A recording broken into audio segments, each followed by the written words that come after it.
morning, and thank you for joining us for the Syntero Forever Dublin presentation on making you and your home fit for aging in place. My name is Beth Baker, and I am the Aging in Place Navigator for the City of Dublin. Making our homes safe and functional as we age in place is so relevant as we navigate the changes in our body and our abilities over time. I do wish to inform you that this presentation will be recorded and archived. So if you choose not to have your image recorded, please cancel the video option at the bottom left of your screen. Questions are welcome and encouraged, but we ask that you utilize the chat function so that the presentation may flow. Last Friday, we had representatives from AARP presenting highlights from the AARP Home Fit Guide. All participants today will receive a PDF copy of that guide for their review. This morning, we are so pleased to have with us Chris Parrish, an occupational therapist with Ohio Health. As a graduate from the Medical College of Ohio with a master's degree in OT, Chris currently works for Ohio Health in the home health and outpatient departments. In 2012, Chris completed the Executive Certificate in Home Modifications and also earned the designation of Certified Aging in Place Specialist from the National Home Builders Association. Chris works closely with patients, families, and building professionals to incorporate key strategies to increase the safety and independence of individuals living in Central Ohio. Chris has received the Award of Excellence from the Ohio Council for Home Care and Hospice for his innovative work on home modifications. Please welcome Chris Parrish. Chris? Thank you, Beth. I appreciate you allowing me to come speak today, and I appreciate everyone who has tuned in, and we'll be listening to this as a taped archive as well. So I'd like to speak with you today on the topic of home modifications and how home modifications can improve one's safety and function in the home. So just a little bit more about myself. Beth kind of gave you a little bit of background on when I became an occupational therapist and some of the certifications I have obtained as well. But just a little bit of background on the program itself as it applies to Ohio Health. Started as an occupational therapist back in 2003 and worked in a myriad of different areas of practice, such as outpatient, acute rehab. I've worked actually for the VA as well, but started actually working in home care back in 2015 with Ohio Health. And being a son of a carpenter, a lot of times I was around job sites and had the ability to kind of see the inner workings of homes and buildings being constructed and kind of everything that goes into that. And had definitely an interest in that and have applied that just personally and professionally throughout my lifetime really. But as I got into home care with Ohio Health, I saw the ability to kind of mesh the two together. Saw that barriers within homes significantly impact people's not only function in the home, but also be able to access the community as well. So in 2017, I actually sat down with my manager at the end of one of my yearly reviews and kind of just discussed with her kind of just a brainstorm that I had to start up this program. And she was ecstatic about it. That's one thing with Ohio Health. They're very innovative. And they really listen to our employees and allow us to kind of jumpstart programs such as this. So she not only felt that it would be, valuable and helpful for individuals that are receiving home health services, but really throughout the Ohio Health system at large. So we actually pulled in another manager from the outpatient side of things and kind of expressed to him my thoughts and kind of a grassroots effort to start this program. And they were both very supportive of it. And actually saw my first patient in January of 2017.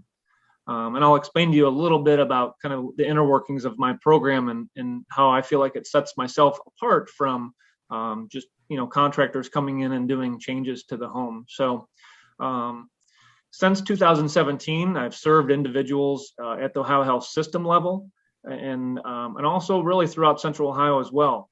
I actually do a little part-time job for the Franklin County Board of DD and actually apply these same home modification principles to assessment for individuals that reside within Franklin County and receive services through the Board of Developmental Disabilities. As they kind of explained a little bit, and I'll get into a little bit more depth, the CAPS program, but I've received my CAPS certification as well as a executive certificate in home modification, one in the ECHM in 2012, and just a few years ago obtained my CAPS certification. This slide's a little bit old, probably about a month or so old. So I've probably completed a little bit more than this, but around 600 to 625 visits I've completed since the inception of the program. So definitely, every month and every year learning something different and seeing different cases to kind of grow my repertoire as far as how I can help individuals out. And I really do learn a lot from my patients as well. Innovative ways that they've been able to compensate for their deficits and kind of implemented some home modifications of their own. So everyone is impacted through their home environment. If everyone listening today can kind of think about their own home environment and how it's very cooperative for them, and then sometimes also can be there's barriers within the home. I think of my own home. We live in a single-story ranch home with a finished basement, but the washer and dryer in the basement. So, there's carrying laundry up and down, especially with, we have a little one, a 17-month-old. So, trying to care for her and, do our chores around the house. Some aspects of our home aren't as accessible as I feel like they could be. And I really try to take that same approach when I'm seeing individuals function within their own home. So your own home really does influence your quality of life and really impacts your level of independence or dependence, depending on what barriers are present or what accessibility features are available to you. So not only housing, but also transportation and supportive community features really do enhance one's independence. They improve your well-being, and they really do reduce the ability to be isolated, to allow you to interact with members of your community, go to doctor's appointments and things like that. This was actually taken from AARP, so some of the individuals from AARP listening today may kind of recognize some of these statistics. For the most part, people really do want to remain in their own home as long as possible. And there was a study done from AARP that found that 75% of individuals 50 and older and up to 90% of individuals 65 and older reported that they want to remain in their own home. And 80% of those individuals 65 and older believe that their current residence really is where they will always be. They really always want to be there for the rest of their life. There's also some economic realities and benefits to remaining in your own home. So possibly completing some kind of renovations or modifications, as opposed to moving, can usually allow them to come out ahead financially. And really in our community and our landscape right now, there really is a push for patients and individuals to live at home as long as possible versus, transitioning to a skilled nursing facility or assisted living. Nothing wrong with those places, but, there is definitely an inherent want and a need for individuals to remain in their own home. But there is a problem with that. There is really a lack of accessible housing. And the majority of houses throughout the United States are older, and they do have features that can be barriers for individuals, especially ones that have disabilities. There was a study done from the Housing Urban Development Department that found that more than 1 million homes have unmet structural needs throughout the United States. And as I mentioned, for those with a disability that limits their activities, remaining in their own home can be difficult and can be unsafe. So here to the right, you see some statistics from that HUD report that found that only 57% of existing homes have more than one universal design element. And what are those? We'll get in a little bit more in depth in a couple minutes here, but some of those things would be things such as no-step entryways, single-floor living environments, switches and outlets reachable at any height, extra wide hallways and doors, as well as lever style doors and faucet handles. 1/3 of older adults fall annually, resulting in approximately 700,000 hospitalizations, $34 billion in healthcare costs, and 2.5 million of ED visits per year. And they've also found that only 3.8% of housing units in the United States are suitable for individuals with moderate mobility difficulties or deficits. So it's a little bit of a busy slide, and I'll try to simplify it for you a little bit. But as an occupational therapist going through schooling, we learn kind of fundamental models that we kind of use as our means of applying our practice work. And this, the PEO model, or person, environment, occupation model, is one such model of practice that we utilize. And I feel like it's very applicable to home modifications. So in the middle circles, we have our occupation and performance. So the occupation would be the structure of the activity that we're doing, and the performance is actually the doing of the task. So say I'm getting in and out of the bathroom to take a shower. So the occupation would be showering, and the performance would be, stepping into the shower, stepping out of the shower, drying off, things like that. When we do those type of activities, and this is as an example, we have intrinsic factors, so the things that are going on within your body. And we also have extrinsic factors, or the environment, and how that's playing on it. So if I'm an individual wanting to shower, and say I just had a cerebral vascular accident or a stroke, I may have lack of strength in one side of my body. So that's obviously going to impact the occupation and performance that I do. We can, as therapists, we address those factors. But there's also the environmental factors that come to play as well. So if I have a tub shower combo that I'm trying to get in and out of, and I have a weak leg, obviously that's going to be very difficult. So as a therapist, and as a therapist that works in home modifications, I'm not only going to treat the patient and try to get that arm and leg stronger on that side that's been affected from the stroke, I also want to take a look at the environment as well, and what can we do to try to eliminate those barriers. So one thing that can be implemented is home modifications. It's a tool used to help remove barriers, as I mentioned, and allow patients to safely function in their home. And as defined by OT practice guidelines for home modifications are adaptations to the living environment intended to increase usage, safety, security, and independence for the user. So many times I do receive referrals for home modifications, and a good chunk of those referrals come because of an individual either falling or being at risk for falling. And I kind of spoke just a little bit ago about some of those statistics, which are also noted here about the financial impact, how often a patient is falling. And another statistic found that is 66% of an individual who falls will fall again within 6 months. So what can we do to help prevent those things? They can be prevented through home modifications, but it's most successfully implemented to help reduce falls through home modifications and other intervention using a multidisciplinary approach. And we'll get into that here in a minute. This just kind of notes a research study that was done to help reduce falls and avert costs by clinically managing the risk of those falls. And they looked at a number of different interventions that were tested to see what is most effective in reducing falls. Things such as Tai Chi, which is kind of an exercise program. Otago, which is a program that is rolled out by therapists and nurses to help individuals who are in the elderly population to help reduce falls. Looking at medication management, looking at the supplementation of vitamin D, looking at visual remedies such as having cataract surgery, looking at vision distance lenses for outdoor activities, as well as home modifications led by an occupational therapist. And they did find that the single most beneficial intervention that was completed to help reduce falls were home modifications delivered by an occupational therapist.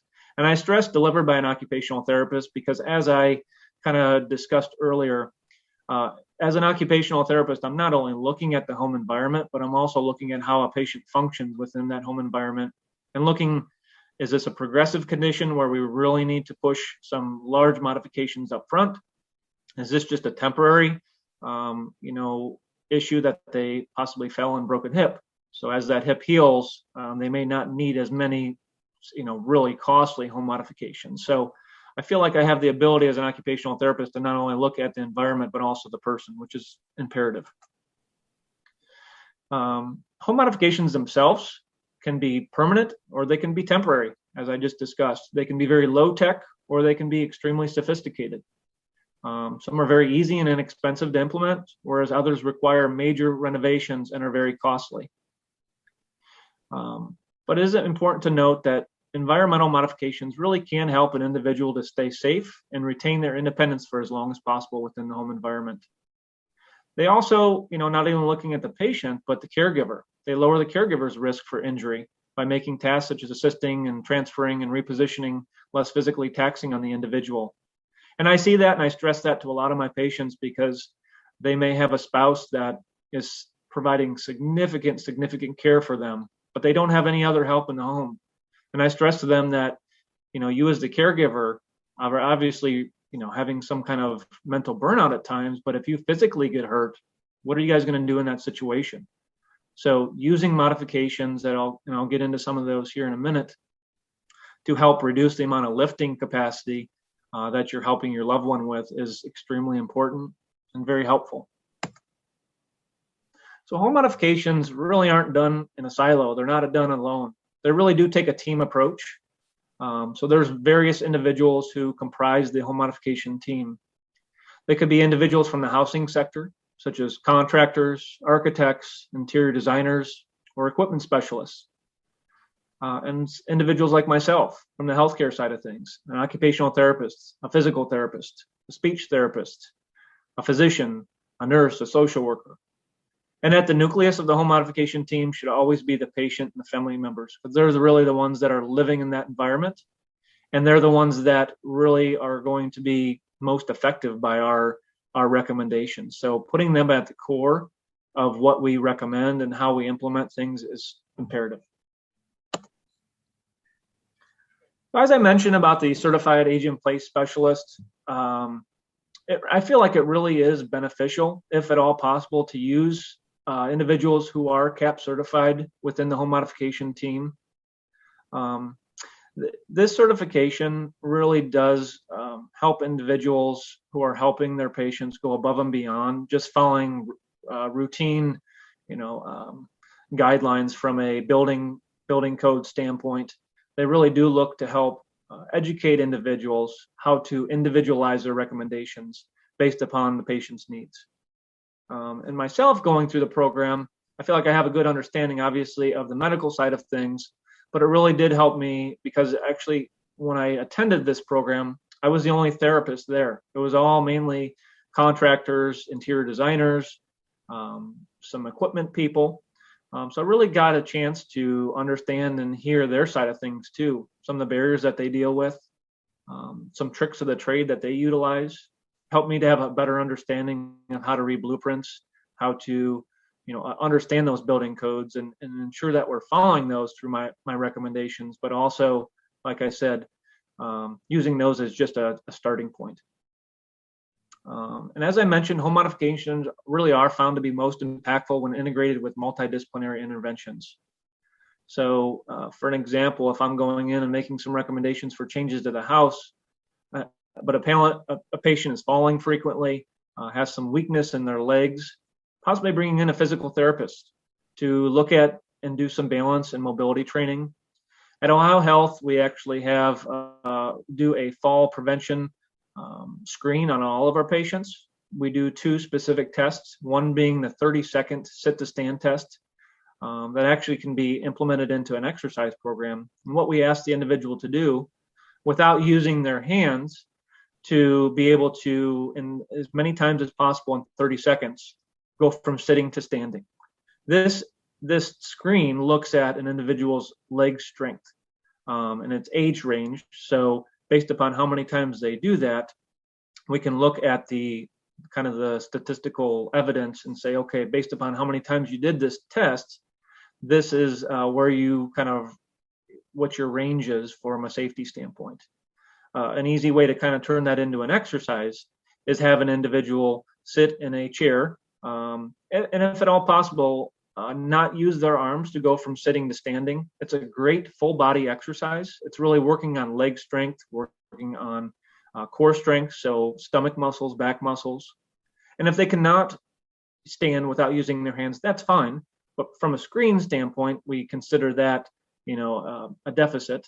But obviously, with the ability to do that and use your arms for that same exercise can also incorporate some upper body strength in. And that's an easy exercise just about anybody can do within their home. Another test that we look at is called the timed up and go, in which we have an individual start from a seated position in their chair, walk 10 feet, turn around, come back and sit. Based upon how long it takes an individual to do that test, kind of lets us know how much of a risk are they for falling.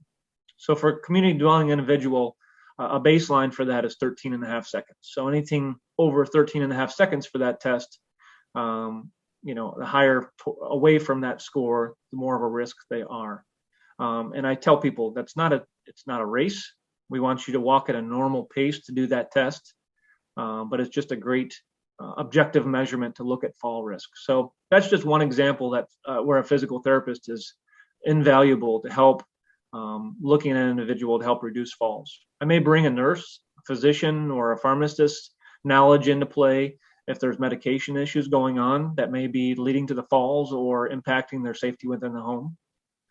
And it also may bring a speech therapist in. So if an individual maybe has some cognitive deficits that are impacting their safety in the home, I kind of lean on my speech therapy cohorts to provide some insight into that as well. So that's just kind of a snapshot of what we do as home health therapists and how I utilize my other cohorts' skill sets in order to be successful within implementing home modifications. So kind of get down to the nitty gritty with home modifications themselves. So the components of my program. So initially, once I receive the referral from the physician, I'll go in and schedule time to see the patient within their home. I'll do an evaluation assessment. And then based upon that, we'll identify some needed changes that need to take place. We'll help to select and acquire products or modifications that are recommended. And then provide some follow-up patient and caregiver education once those things are in place. So to kind of get into each one of those subsets a little bit deeper, as I mentioned, as I'm going in, I'm doing my healthcare professional assessment. So as an occupational therapist, I'm looking at strength, balance, walking, vision, sensation, cognition, all those things. But I'm also, at the same point, as they work their way around the house, also looking at the home environment itself. So looking at the condition of the home. Also asking questions, do you rent or do you own the home? Because that obviously is going to impact what kind of recommendations I'm going to make and who I'm going to focus my attention on in my recommendations too. Looking at external or internal traffic of the home, looking at the home entries themselves, looking at the surface materials of the flooring, individual rooms, safety and security of the home. So once that evaluation or assessment takes place, we also, then start to focus on what recommendations I'm making. So I want to sit down with the patient after that assessment's completed and discuss short and long-term priorities of the patient, and also consider what they can budget for any projects. So I want to really prioritize their needs and identify solutions that work within their budget, and also taking into account their financial plan. And also how soon do these things need to be implemented? Because for an individual, for an example, with ALS, this is a progressive neurological condition, a condition that unfortunately isn't going to get any better. It's going to get worse. So we need to take into account, unfortunately, taking very large, probably modification recommendations for them, because what I would hate is for them to do something such as maybe removing a tub shower combo and putting a walk-in shower in that still has a tub lip to step over, when in a few months to 6 months, they're no longer ambulatory and now they're wheelchair bound. And now they can't get into that shower that they just renovated. So that's a perfect example of looking at what are their short and long-term needs and priorities. So when I'm doing my assessment and planning, there's some main areas that I look at. Obviously, getting in and out of the house, moving throughout the house, ensuring that they have safe access to the bedroom and bathroom. Things that I also look at when making my recommendations, we touched on this a little bit ago, is universal design elements. So as I mentioned, these are things such as zero-step entryways, wide doorways, wide hallways, zero entry showers. So the definition of universal design is really all based upon being inclusive. So it really doesn't exclude anybody in the house. So many times I've seen modifications done by individuals that it really helps them out with their accessibility, but it makes things very difficult for other individuals throughout the home. So if at all possible, we want to try to implement some of those universal design elements. So it's not only helping the individuals that I'm there to assess, but it's not making it a barrier for other individuals throughout the home as well. It really is just a flow, and it's just being, open and inclusive in nature. So now we're kind of getting into entrance and exit. So, I may come and make recommendation for an individual for a picture on the left who maybe has steps to enter, but no handrails whatsoever. So possibly implementing something as simple as just a handrail to get up the steps can significantly improve their safety and decrease the risk for falling. Or there might be, an individual who is wheelchair bound who just moved into a new house and has multiple steps to get in. So that the picture in the middle might be a possible accessibility remedy of having a ramp installed for them. This is a metal or modular type ramp. There's pros and cons to going metal or wood. The pros to having the metal type ramps, they're easily installed. A ramp such as this can be installed within an hour or two. It requires zero maintenance, whereas a wood type ramp obviously requires sanding, staining, replacing of the boards, and things like that. But it's all about aesthetics to some individuals as well. So they may not want a metal ramp outside their front door. So we may try to implement some kind of universal design elements, and possibly having the flow of a zero-step walkway, like what's kind of underneath that, a way to kind of build up the grade of the dirt around that to be able to have a zero-step entryway without making it look quote unquote handicapped. So on the right-hand side, this is called a vertical platform lift. This may be for individuals who really don't have the space or size for a large ramp. As you can see, it's probably 20 to 24 inches from that doorway down to the grade of the ground. And per ADA recommendations, that's probably looking at a minimum of 24-foot ramp. And then you have to build a platform on that as well. So some individuals just don't have the room for that within their home. So this, really saves a lot of space. This is something I have installed fairly often in garages, because what I recommend, if at all possible, having that ramp or that vertical platform lift installed in the garage, if at all possible, is helpful. It keeps, especially in Ohio, keeps you out of the elements. And also it hides it a little bit better from individuals just driving by and looking. Because unfortunately, in the age that we live in, sometimes these type of devices that are out front, lead the wrong people to prey on individuals such as that. So we need to be mindful of those recommendations as well. So we talked about the ramp considerations a little bit. It's definitely helpful for individuals who can no longer do steps. Temporary metal ramps, they can be rented or purchased.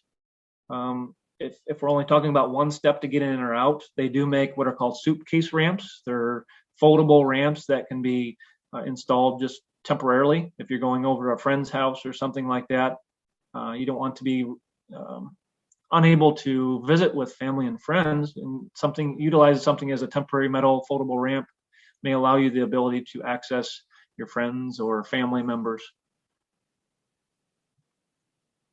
This is just a quick snapshot of some of the recommendations for a ramp, which I was kind of discussing. The 1:12 ratio. Typically, they want it 42 inches width, as it's kind of shown here. right at the doorway. I don't know if you can see my cursor moving, but this is a platform. So I never, for a permanent ramp, I really never like to run an angle into the home. I like to have that platform. So if an individual is trying to get into the house, they're not trying to open a door while they're on an angle. It's much safer for the individual or a caregiver trying to manage that. Anything over 6 inches of rise should have a handrail on it. So from a safety standpoint, that's something to focus on as well. So kind of moving throughout the house, these are two great pictures that really depict wide doorways accessing a bedroom and very wide hallways. Obviously, in most scenarios, this is something maybe for a new build that could be utilized, but I have had some older homes as well that they are able to widen the hallways for an individual. There was a house I just did not too long ago in Westerville where they were able to widen the doorway a little bit for an individual in a power chair, because it was a very tight, like 90-degree turn to get into the bathroom, and having that extra space to make that turn is invaluable. Kind of alluded a little bit to doorways. Recommend them being 32 inches of width if at all possible. Sometimes you're not able to achieve that. In cases where we're just a couple inches off, I may recommend something called an offset hinge. It allows the door to become flush or even with the door jamb, and you accomplish that just by replacing the hinges themselves. So much more of a cost-effective option as opposed to widening the doorway itself.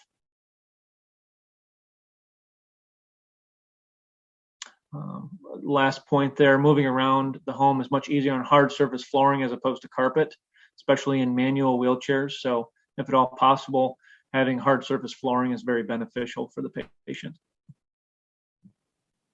So for those living in multi-story homes, something to consider as you may start encountering some difficulty with navigating the steps, especially if the only bathroom is upstairs. You may want to consider renting or purchasing a stair lift system. It's a great opportunity to allow you to have safe access to the second level. The only caveat I would recommend in a situation like that, in order to use the stair lift system, you must be able to transfer safely from a wheelchair to the lift chair itself, and also hold your upper body upright. So for individuals, and I kind of go back to the ALS example before, an individual such as that may start experiencing systemic muscle weakness. So that impacts not only the arms and legs, but also their trunk muscles as well. Probably wouldn't be the safest option for them. It's just a very big safety risk for individuals who are on a stair lift that don't have good trunk strength. So obviously the best long-term option, that solution would be modifying the first floor either temporarily or permanently so they don't have to go upstairs at all. And that can be very costly. So I sit down and not only explain possible recommendations with the patients, but also kind of weigh moving as an option as well. If we're getting in the hundreds of thousands of dollars of modifications to a home, possibly looking at something with a single floor living environment may be the best option for them. It's a tough discussion to have, but I want to be upfront with them from the beginning that these home modifications aren't the end all be all, and they're not the only avenue. They're just a great option for individuals. When talking about the shower and toilet access, the bathrooms are probably the largest areas that I do my home modifications in, especially getting in and out of the shower. So these are some pictures that really show some very innovative and very beautiful modifications that have been done to the individuals. So kind of looking over on the right-hand side, obviously the shower jumps out as being a minimal lip shower to get in and out of, has grab bars, has a handheld shower, and a fold-down seat. But the sink itself and the vanity area, this is actually a roll-under vanity. So an individual in a wheelchair can roll under there and has the access to be able to, wash their face, brush their teeth, do functional things like that. They have the lever-style handles. So individuals with grip or coordination deficits in their hands, lever-style handles, whether they be for the door or for the faucet, are much easier to function. So we don't always just look at real large scale modifications. Some very basic modifications or equipment can also be very helpful in the bathroom area and throughout the home as well. So if you look at kind of the top left picture, that's called a sliding tub transfer bench. So there are tub transfer benches, which it's just one bench. But if an individual has difficulty not only transferring in and out of a tub, but also cannot slide side to side, that bench itself has the ability to, once seated on that chair, allows the caregiver to slide them across without having to move the patient at all. And then it locks in place once it gets to the end.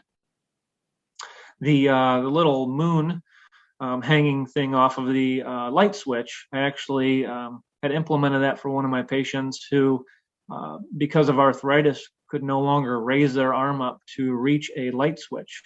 So this is just kind of an innovative way of extending that light switch down a little bit to allow them to grasp without reaching their arm all the way up. And that actually glows in the dark, so it allows them to find that, if they walk into a dark room, they're able to locate that as well. Another ability to modify a light switch or a switch would be that object in the middle. It's a motion activated switch. So an individual walks into a room and the light automatically turns on for them. So that's just a way to modify things. Bottom left hand side, that's called a shower buddy system. So that's 3 different chairs. The one on the far left, it's basically a wheeled toilet and shower chair that tilts back and has head support as well as lateral support. So an individual who no longer can stand or transfer to a shower chair, we can use a Hoyer lift to move them to that type of a shower chair, and then they can be wheeled into a 0 entry shower. In the middle picture, actually I'm working on with a client right now. They have a walk-in shower that has about a 4-inch lip to get inside of the shower. They don't have the funding to physically modify the shower area. So what this system actually does, the base itself sits inside of the shower, and the chair slides from the front portion of it that has the wheels on it. You can slide that individual back and over into the shower and then unlock the wheel portion and move it out of the way. It allows them to transfer from outside of the shower to in the shower without getting out of that chair whatsoever. And that the picture on same picture, but that chair on the right, that's the same type of system, but for a tub shower combo. So that base, as you see kind of on the left-hand side of that, connected to that chair, that sits inside of the tub and allows that individual to slide directly over. So it allows us to essentially, modify their way of doing that without modifying the space itself. And the pictures of the toilets on the right, the top picture is called a toilet elevator. So say an individual really doesn't want to put a raised toilet seat on there, doesn't like the way it feels, doesn't feel secure on it. The toilet itself can be removed, and there's a base that can be added underneath, and then the toilet placed back on to allow that toilet to be raised up and function just like a normal toilet, but is about 4 inches taller. It's probably the most secure means of elevating a toilet. It's a little more costly than going with just a raised toilet seat, but I've actually used this in conjunction of that toilet apparatus just below that, which is basically a bidet. So individuals who may not be able to reach back to clean themselves after having a bowel movement or something like that, they can use the water function and spray to clean themselves, to dry themselves. But I've had a situation that bidet system isn't quite tall enough for them, and we can't add a raised toilet seat on top of that because it will affect the spray of the bidet. So what we did is we actually added one of those toilet elevators underneath the toilet to raise the toilet height up, and then installed the bidet, which assisted them with the function part of their toileting. I briefly mentioned lift systems. There are various lift systems involved. On the left, it's more of a Hoyer lift, or it's a manual lift that you can kind of move throughout the house. There are electronic ones and manual ones. Most insurance companies only pay for the pneumatic or manual pump systems. The one in the middle is a track system. So as you can see, there's been a track installed in the individual's bedroom that actually takes them all the way into the bathroom. And once you raise that individual up on the track, you move them in that sling system into the bathroom. You can move them over the toilet and lower them down so they can use the toilet, or you can move them all the way into the shower and lower them into a shower chair. And for individuals who rent, but can't have a track system installed in their apartment or condo or something like that, the picture on the right is actually called a tower lift. There are some limitations to that, but for an individual who has a little bit of difficulty functioning a Hoyer lift by themselves, this may be a good option to be able to lift the patient out of bed, slide them over, and then transfer them into a wheelchair. So that's just one example of a few different lift systems. Beth, did you have a question? Yeah, we've got a couple questions regarding the toilet lifts or the raised toilets. Are they accessible just to walk into one of the large box stores, Home Depot, Lowe's, Menards? So talking about the raised toilet seats that weren't pictured in this discussion, or the base, okay. Even the for base. The toilet elevator. That's something that they typically do not have at Lowe's or Home Depot that I've seen. They actually do sell them on Amazon, which is surprising. Of course, you can find everything on Amazon nowadays. But there is a special flange, a toilet flange, that it's an extended flange that needs to be used with that. And I would recommend a certified plumber be the one to install that. But it's fairly cost effective. I want to say somewhere around $75 to $80 for that toilet elevator. And then the cost of the labor of the, whoever the professional is doing the installation, but isn't something that I've seen at the big box stores. And you feel this is more secure than the actual raised toilet itself? So, yeah. So my qualm sometimes about those raised toilet seats, there are ones that just this round kind of donut shaped seats that sit on top of the toilet that aren't really fixed to anything or secured. Mm-hmm. So if an individual is even leaning side to side to help clean themselves, it run the risk of it tipping off. There are some that there's like a dial that you can tighten to kind of secure it to the toilet, but I'm still not always 100% confident in those as well. There is one type of raised toilet seat that I do like, in addition to the toilet elevator, where you could actually remove the toilet seat yourself. You put the raised toilet seat on, you put your own toilet seat back on top of that, and then there's long carriage bolts that go down through your toilet seat, through the elevated seat, and then through the toilet itself, and then you actually secure it to the toilet. So that's been probably my number one recommendation if someone really just wants a raised toilet seat.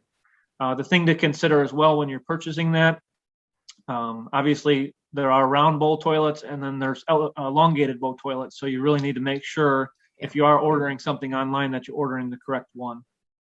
Thank you. And then also if an individual has difficulty pushing themselves up off the toilet, sometimes just the raised height isn't enough, and you can get raised toilet seats with armrests as well.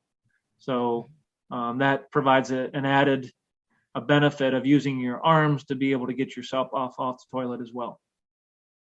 So, thank you. Sure.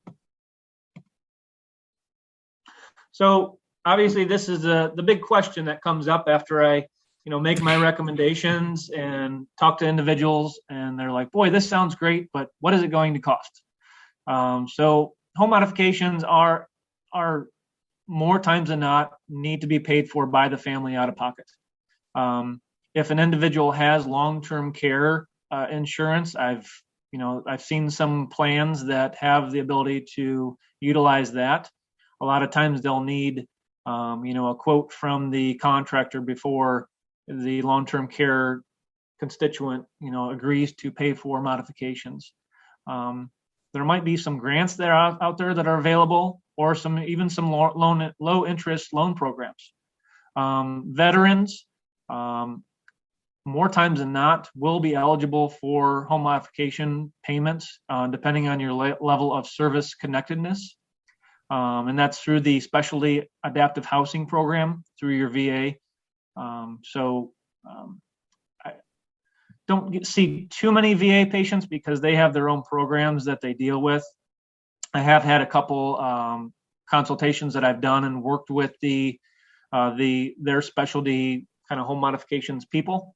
So I go out and do the recommendations and then discuss with them, and then they make the final decision on what's going to be paid for from the VA.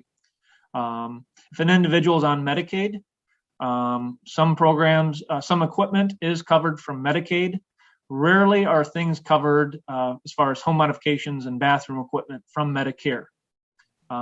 Things such as raised toilet seats or bedside commodes may be paid for. Wheelchairs are typically paid for, but things such as tub transfer benches and things like that are typically not paid for through Medicare. Through Medicaid, and then also through programs such as Passport, they often will pay for modifications and equipment, things such as stair lifts, vertical platform lifts, ramps. A lot of times those Passport programs will pay for those things. They need a therapy evaluation to be completed. And then you work with your case manager to figure out how much money you have available. Typically, it's like $10,000 a year for modifications. And then there's another bucket that also pays for some equipment as well. But probably talking with your case manager if you're on Medicaid or you are on Passport.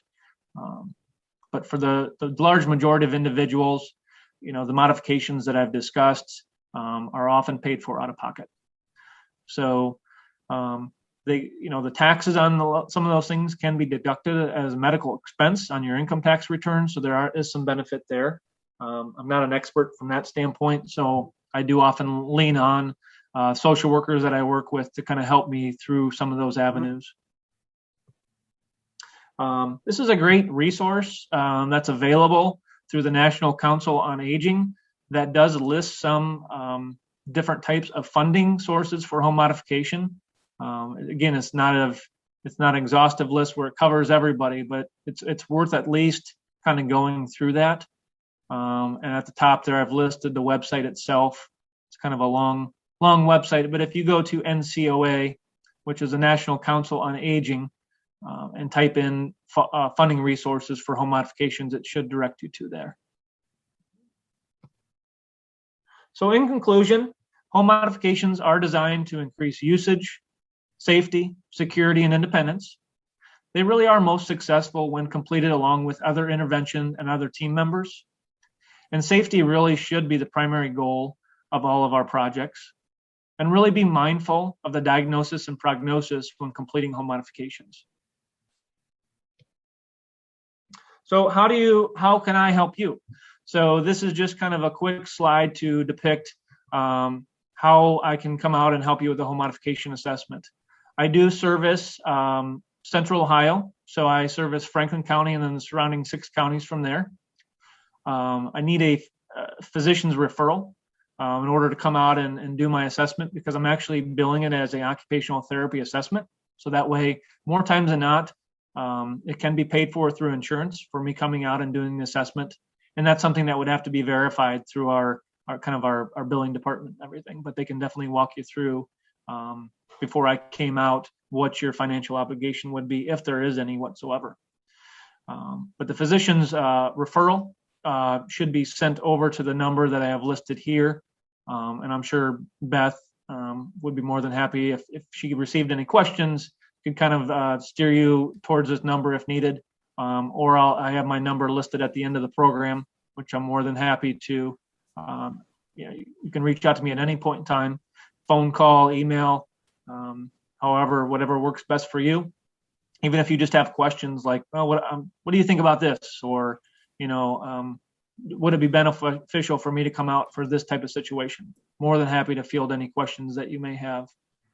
And like I said, once someone in our office receives the order, they will contact you to verify the insurance benefits, and then we can get a visit scheduled. So in closing, Any questions that you may have, I'm more than happy to answer. And here's my information in case you want to contact me at a later date. Thank you so much, Chris. I think that's a wonderful presentation on the team. I like the approach for the team that you've outlined.